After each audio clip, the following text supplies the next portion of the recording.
The physical resurrection of Osiris's corpse is explicitly described in pre-Christian pyramid inscriptions.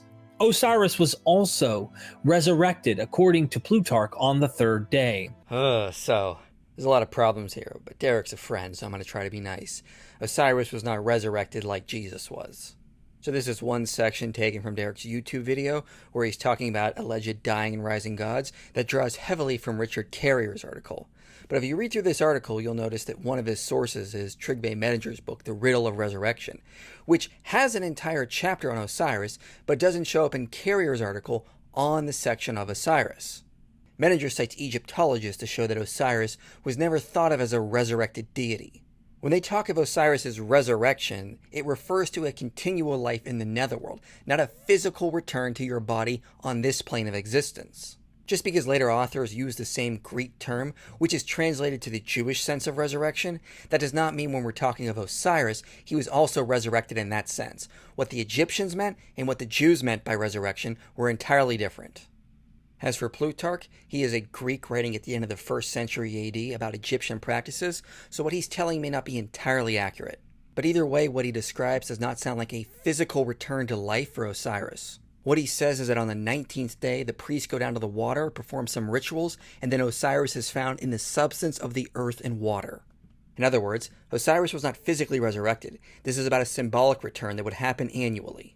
It talks about the 17th day, and Pythagoreans have this weird number of 17. The number 17 is a perfect triangular number. 1 plus 2 plus 3 plus 4 plus 5 plus 6 plus 7 plus 8 plus 9 plus 10 plus 11 plus 12 plus 13 plus 14 plus 15 plus 16 plus 17 equals 153. When Jesus says to cast the net on the other side and then catch all these fish in the net, they capture 153 fish.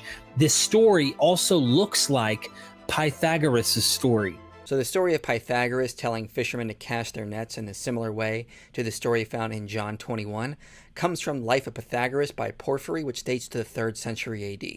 It should also be noted it does not mention 153 fish. So there's no way it could have influenced Christian theology or the Gospel of John. But if there is a connection, we could just follow the scholar Glenn Bowersock, who argues after the Neroan persecution, Christian documents started to influence pagan literature. This may have happened for works like the Life of Apollonius or the story of Dionysus turning water into wine. But such a hypothesis is speculative because correlation is not causation. But all of this is a stretch to connect this to Osiris dying on the 17th in the late fall.